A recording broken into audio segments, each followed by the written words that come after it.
જય શ્રી કૃષ્ણ મિત્રો, રાધે રાધે મિત્રો। પાણીયારે દીવો શેનો કરવો જોઈએ? પાણીયારે દીવો કરવો હોય તો કોનો અને ક્યારે દેવનો દીવો કરવામાં આવે છે?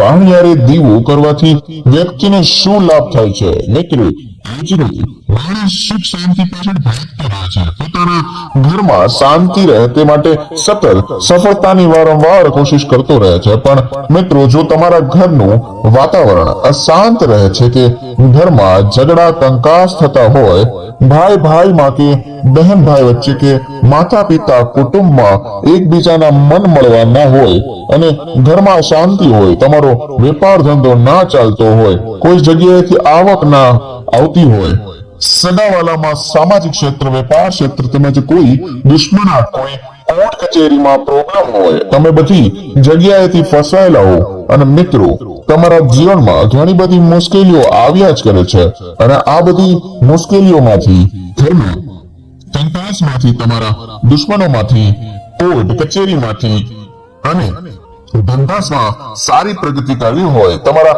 બાળકોના સારા ઠેકાણે લગ્ન થાય અથવા સંતાન પ્રાપ્તિ થાય, તમારા ઘર સુખ સમૃદ્ધિથી ભરાય, તો મિત્રો આવો આપણે આ વિડીયોમાં તમને પ્રાપ્ત મળેલી માહિતી મુજબ તમને પાણીયારે દીવો કરવાથી શું લાભ થાય અને કોનો દીવો કરવો, કે ક્યારે દીવો કરવો તે વિશે માહિતી આપવાનો પ્રયત્ન કરીશું। તો મિત્રો, વાર્તાને આગળ સાંભળતા પહેલા આપ સૌ મિત્રોને મારી નમ્ર વિનંતી છે કે વિડીયોને લાઈક કરવાનું ભૂલતા નહીં અને કમેન્ટ બોક્સમાં પિતૃ એવાય ન જરૂરથી લખજો, જેથી કરીને આપ અને આપના પરિવાર પર પિતૃઓની કૃપા દ્રષ્ટિ બની રહે। તો મિત્રો, આપને જણાવીએ કે પાણીયારે દીવો કરવાથી શું લાભ થાય છે અને ક્યારે દીવો કરવો, શેનો દીવો કરવો, દીવાની દિવેટ કેવી રીતે કરવી। તો મિત્રો, આજના વિડીયોના માધ્યમથી આપણને જણાવીએ કે પાણીયારે દીવો કરવાના લાભ બેસે।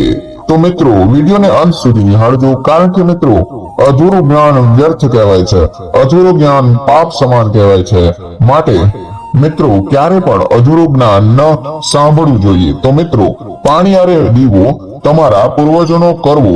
મિત્રો, સૌપ્રથમ માટીનું કોડિયું લેવું।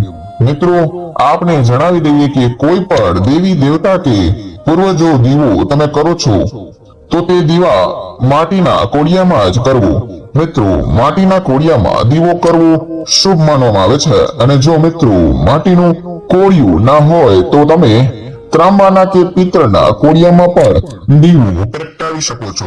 મિત્રો, જ્યાં તમારા ઘરના પાણીયારો હોય ત્યાં પીવાનું માટલું તમે રાખતા હોય તે પાણીયારને પણ તમે સ્વસ્થ રાખો અને મિત્રો માટીના કોડિયામાં તેલ લેવું। મિત્રો, પૂર્વજોને જે કરવામાં આવે છે તે તલના તેલનો દીવો કરવો, તલના તેલનો દીવો કરવો શુભ માનવામાં આવે છે।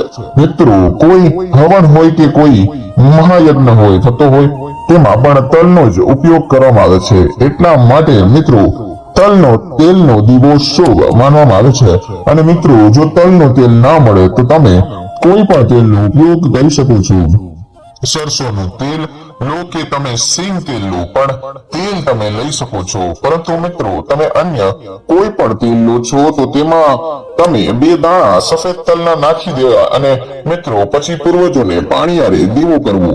પણ હા મિત્રો, તમે જે પાણીયારે દીવો કરો છો તે દીવાની દિવેટ આદિ રાખવી શુભ માનવામાં આવે છે।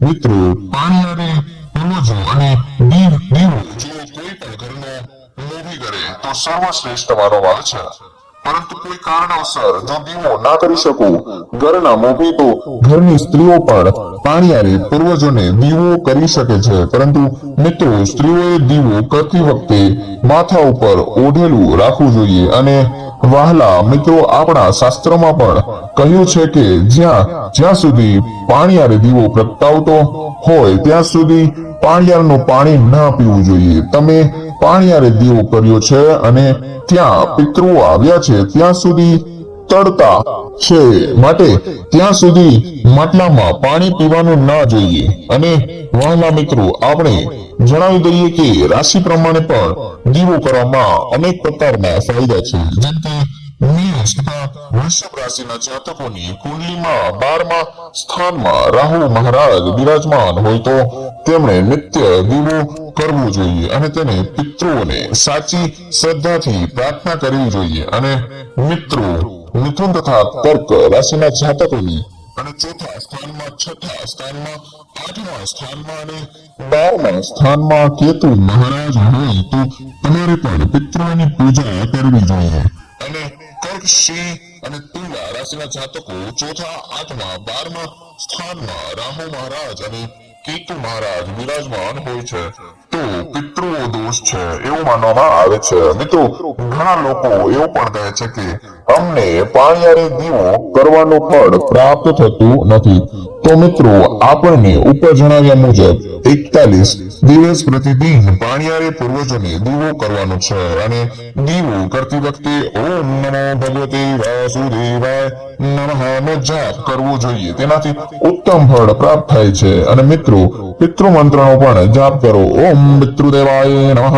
આવી રીતે જો તમે પાણીયાર દીવો કરશો તો 12 રાશિના જાતકોને પિતૃ દોષ થશે તો તેમાંથી મુક્તિ મળશે તમને. પાણીયાર દીવો પ્રગટાવીને અને પછી મિત્રો તમને તમારા પૂર્વજોનું ધ્યાન ધરીને સાચા હૃદયના ભાવથી તમે પાણીયાર દીવો કરો છો તો તમારા પૂર્વજો તમારા ઉપર રાજી થશે. તો મિત્રો, સમજી લેવાનું કે આજથી તમારી ચડતી વેળા શરૂ થઈ ગઈ છે. મિત્રો, પાણીયાર દીવો કરવાનો એક જ અર્થ છે. આ દુનિયામાં સૌથી મોટામાં મોટા કોઈ દેવ હોય તો એ આપણા પૂર્વજ છે, આપણા મા બાપ. અને જો પૂર્વજ રાજા હોય તો બીજા બધા દેવી દેવતા પણ રાજી હોય છે. અને આપણા ઘરમાં એકતા હોય, ભાઈ ભાઈનો પ્રેમ હોય, ઘરમાં અણબનાવ ના હોય અને જો બધા હળી મળી સુખ શાંતિથી રહેતા હોય તો આપણે ગમે તેવી મુશ્કેલીઓ સામે પણ લડી શકીએ છીએ. મિત્રો, કહેવાય છે કે એક સાવરણી હોય તો ઘરનો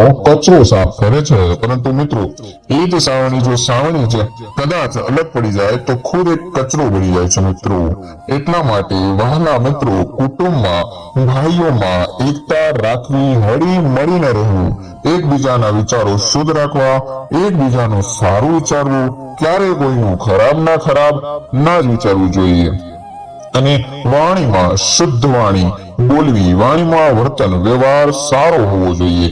તમારા બાળકોને પણ મિત્રો સારા સંસ્કાર આપવા જોઈએ. વડીલો પ્રત્યે માન, ગુરુ પ્રત્યે આદર, બની શકે તો યોગ્ય યથાશક્તિ જરૂરતમંદોને કોઈને કોઈ દાન આપવું જોઈએ, કોઈની મદદ કરવી જોઈએ, ગાયને ઘાસ આપવું જોઈએ, કૂતરાને રોટલી ખવડાવવી જોઈએ, ચકલાઓને, કબૂતરાઓને અને પક્ષીઓને જળ એટલે કે અનાજ જેમ કે કોઈ જુવાર કે ચોખા છે, બાજરી છે કે તમારા પિતૃઓના નામથી આવી દુનિયામાં દાન પૂર્ણ કરવાથી તમારા કર્મનું પાથું બંધાય છે મિત્રો. અને તમારી બધી મુશ્કેલીઓનો નાશ થાય છે અને ધીમે ધીમે તમે સફળતાના માર્ગ પર આગળ વધો છો. અને જે તમારા ઉપર મુશ્કેલી આવી હોય તે પણ મિત્રો ધીમે ધીમે નાશ થાય છે અને ધીમે ધીમે સફળતાના માર્ગ પર આગળ વધો છો. જેવું કરો તેવું ભરો અને જેવું વાવો તેવું લડો. વહાલા મિત્રો, કર્મનું માથું જ તમને મહાન બનાવે છે.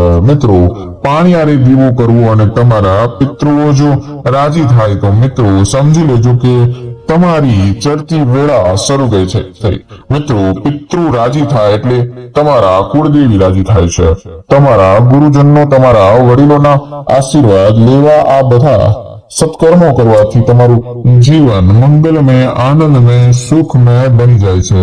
તો વાલા મિત્રો, પાણીયારે દીવો કરવો એ પહેલા સવારે વહેલા ઉઠીને નાઈ ધોઈને સ્વચ્છ કપડા ધારણ કરી લેવા જોઈએ. પાણીયારે દીવો કરવો તે પહેલા તમારા અંદર જેવો વહાલા મિત્રો ભાવ હશે તેવા જ ભાવથી પિતૃઓ તમારા ઉપર રાજી થાય છે. એટલા માટે સાચા હૃદયથી, સાચી શ્રદ્ધાથી અને સાચા ભાવનાથી હંમેશા પૂર્વજોને અને કુળદેવીની પૂજા કરવી જોઈએ. કોઈ પણ કાર્યમાં સાચી નેકી ટેકી રાખવી, ધર્મના માર્ગ પર રહેવું. મિત્રો, હિન્દુ સનાતન ધર્મમાં આપણે સત્યના માર્ગે રહીએ તો જ પરમ પિતા પરમાત્મા આપણા પર રાજી રહે છે. એટલા માટે મિત્રો હંમેશા દયા ધર્મ રહીને મુઠ્ઠી રાખવું તો જ તમે જીવનમાં તમામ કાર્યો સફળ થઈ શકશો અને તમારા પૂર્વજોના આશીર્વાદ તમને મેળવી શકાશે.